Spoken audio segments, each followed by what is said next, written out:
Buenas tardes a todos. Esta es la clase número 18, la charla número 18, correspondiente a los Hechos de los Apóstoles. Y hoy vamos a seguir con lo que estuvimos hablando el otro día. ¿Os acordáis que estábamos en el capítulo 1, versículo del 1 al 24, si no me equivoco? Y era sobre Pedro y Juan ante el Sanedrín. Entonces vamos a hacer recapitulación un poco, como es la segunda parte, para recordaros un poco de dónde venimos, ¿no? Recordad que Pedro y Juan estaban en el Sanedrín juzgados porque habían curado a este tullido.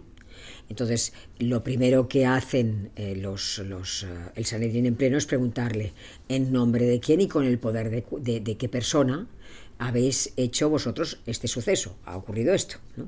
Entonces Pedro, lleno del Espíritu Santo, les dice, pues es debido a Jesucristo, el que le ha curado es Jesucristo, a quien vosotros pues matasteis, ¿no?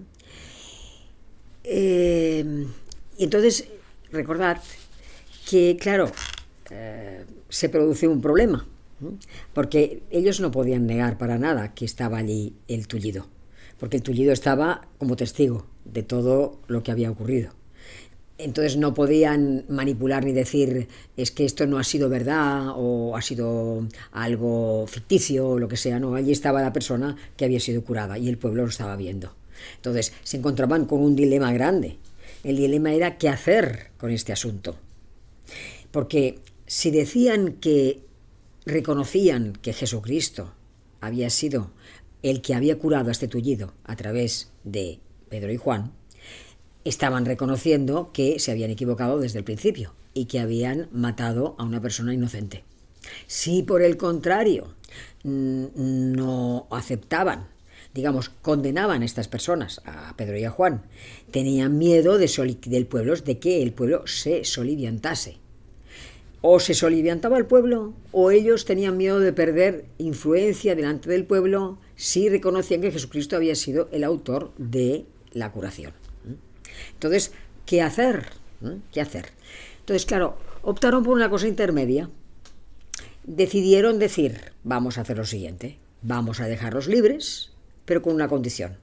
Y la condición va a ser que no hablen de Jesucristo. Y así fue. Fueron a Pedro y a Juan y les dijeron, os dejamos libres, pero vosotros a partir de ahora no hablaréis nunca más de Jesucristo. Claro, ¿cuál es la contestación de Pedro? Dice, es preciso obedecer a Dios más que a los hombres. Nosotros no podemos negar todo lo que hemos visto y oído. Esta es la contestación de Pedro. Es preciso obedecer a Dios más que a los hombres. ¿Por qué?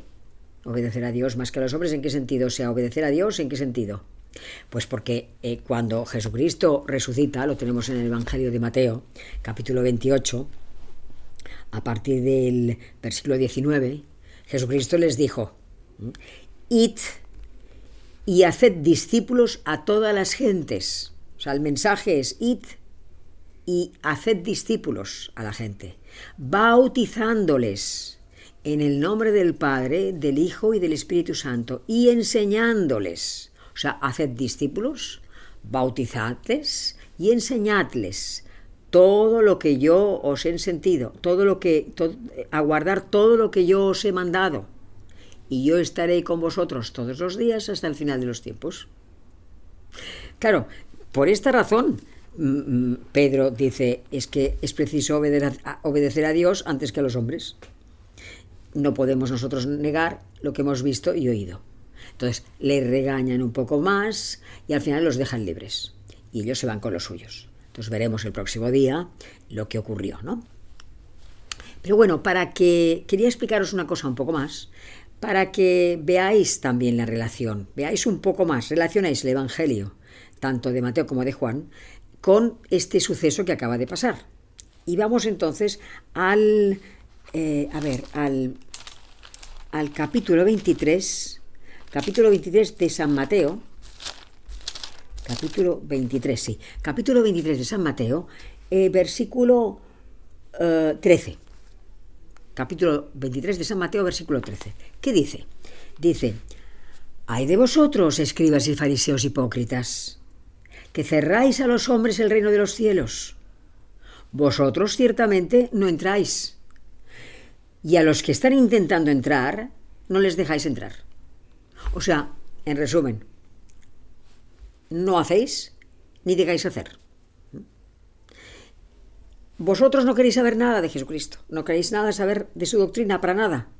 Pero por lo menos dejad que las personas que a lo mejor tienen un cierto interés en saber sobre Jesucristo, no las manipuléis inclinándolas a que la doctrina de Jesucristo no vale nada, o no sabe nada, o fue un maestro, ya murió, etc. Es lo mismo hoy día, ¿eh? O sea, la idea es que si alguien está totalmente cerrado, por lo menos no debería ser así. Por lo menos lo que tendría que ser es que por lo menos estuviera un poco más abierto para que la gracia de Dios pudiese penetrar y así por lo menos poder decidir si quieren seguir la doctrina o no quieren seguir la doctrina de Jesucristo. Aparte de los 10 mandamientos, que él dice que no viene a abolir la ley de Moisés, sino que viene a complementarla. Entonces, a ver, la pregunta sería, ¿cómo es que esta gente se siente, digamos, obedece tanto? ¿Cómo es que esta gente, fariseos y escribas, consiguen derivar a estas personas para que no sigan la doctrina de Jesucristo? O que la escuchen lo menos posible. Pues es que esto sí que yo os lo he explicado en otro lugar, ¿no? O sea, por un lado, nos encontramos con que, son los dirigentes religiosos, eran sus dirigentes religiosos, y hemos explicado que los saduceos no les hacían apenas caso, o sea que apenas los veían. Por otro lado, hemos visto que los fariseos sí, los fariseos y los escribas, los doctores de la ley, sí que les intentaban explicar. Algunos con más buena fe que otros, pero les intentaban explicar lo mejor posible en qué consistía, digamos, la ley de Moisés y la Torá y todos los profetas, las escrituras, ¿no? Porque ellos estaban encargados de interpretar las escrituras y de transmitir estas escrituras. Entonces, claro, esta gente que nada más estaba en relación con ellos podían hacer lo que querían. Por unos había una gente buena, unos cuantos buenos, que intentaban explicárselo bien, pero otros también estaban, digamos, se movían por motivos humanos. Al moverse por motivos humanos, lo que hacían era deformar el sentido de los textos sagrados.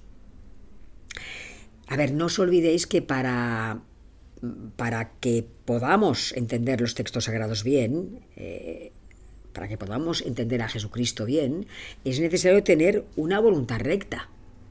Evidentemente, además de la gracia que se derrame en nosotros. Necesitamos una voluntad recta, en el sentido de que llamo yo voluntad recta a buena fe. Es decir, no estar cerrados totalmente a decir es que no quiero saber absolutamente nada de Jesucristo, todo es mentira. Sino que si por lo menos, digamos, podéis decir, no sé, en este momento estoy en esta situación de mi vida en la cual no sé, tal vez pueda seguir por este camino o por este, no sé, pero por lo menos quiero escuchar, quiero tener opinión. Entonces es cuando la gracia puede actuar y Jesucristo actúa, porque está vivo. Pero si no le dejamos, o sea, estamos totalmente cerrados, no puede penetrar, la gracia no penetra, y porque estamos totalmente oscurecidos. Claro, Jesucristo les decía, pero con otro tono, evidentemente, porque era todo amor y todo cariño. Y yo estoy poniendo todo el énfasis para que intentar explicar, ¿no? Jesucristo les decía, pero ¿por qué no vais a la ley de Moisés? Porque allí estoy yo. Si vais con una conciencia abierta, me encontraréis en ella, porque en Moisés se habla de mí, en la ley se habla de mí. Porque no vais a los salmos, porque no vais a los profetas. Si vais a los salmos, profetas y escudriñáis las escrituras, la ley de Moisés, me reconoceréis.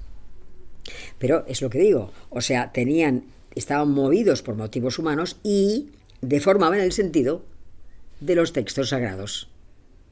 Entonces, por este motivo, en esto entenderéis, relacionándolo este pasaje con el capítulo 5 del Evangelio de San Juan, que dice, capítulo 5, versículo 45-47.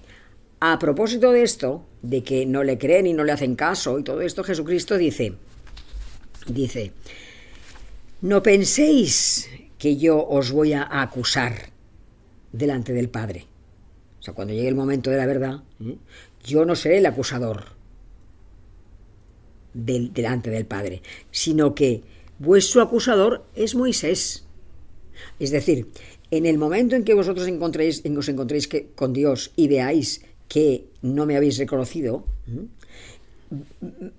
quien os acusarán serán los textos sagrados, los mismos textos sagrados de Moisés, los que os van a acusar porque en ellos estoy yo reflejado y vosotros no habéis sabido verlo. Esto es lo que les dice. No penséis que os voy a acusar yo delante del Padre. Vuestro acusador es Moisés.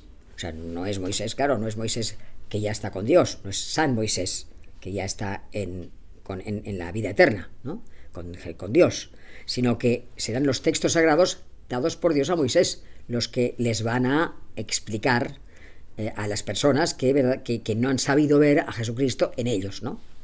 Dice, sigue Jesucristo diciendo, porque si creyerais a Moisés, me creeríais a mí, porque él escribió sobre mí. Pero si no creéis en sus escritos, ¿cómo vais a creer en mis palabras? Es así, ¿eh? Entonces, para acabar, solamente quería explicaros una cosa que es muy importante. Esto sí que es importante. Que tenéis que tener clara, vamos. Que el hecho de que el fondo religioso doctrinal, que Dios había confiado a su pueblo, al pueblo judío, permanecía prácticamente intacto en la masa de gente. Este fondo religioso doctrinal, porque la gente se comunicaba con Dios a través de la oración. Y además tenían un respeto profundísimo por la ley de Moisés. Ahora, estaba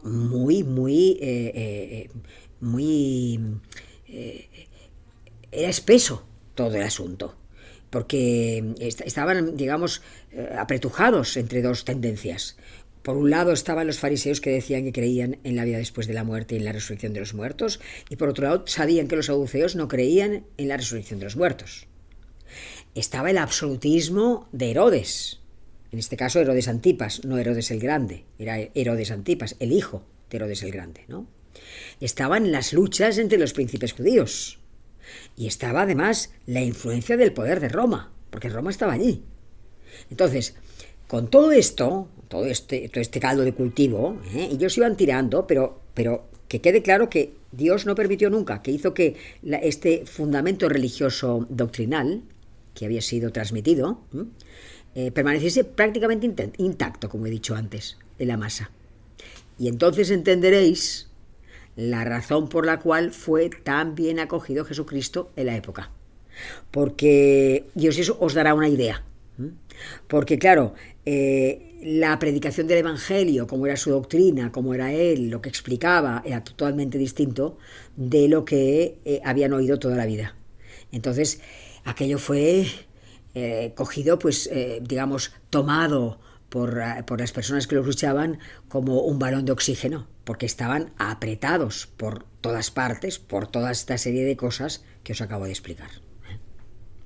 Bueno, pues vamos a rezar una salve a la Virgen y vamos a esperar a la semana siguiente para conseguir seguir explicando todo lo referente a lo que ya hablamos y cuáles son las consecuencias de haberlos dejado libres. Recordad poner el pulgar a la derecha, el pulgar arriba, y compartir este vídeo si os ha parecido interesante, para que otras personas pues puedan aprovecharse de él, ¿no? Vamos a rezar la salve. En el nombre del Padre, del Hijo y del Espíritu Santo. Dios te salve, Reina y Madre de misericordia, vida, dulzura, esperanza nuestra. Dios te salve. A ti aclamamos los desterrados hijos de Eva. A ti suspiramos, gimiendo y llorando en este valle de lágrimas.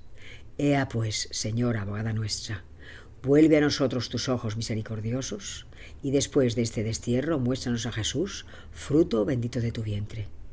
Oh clementísima, oh piadosa, oh dulce Virgen María, ruega por nosotros, Santa Madre de Dios, para que seamos dignos de alcanzar y gozar las promesas de nuestro Señor Jesucristo. Amén. En el nombre del Padre, del Hijo y del Espíritu Santo. Buenas tardes.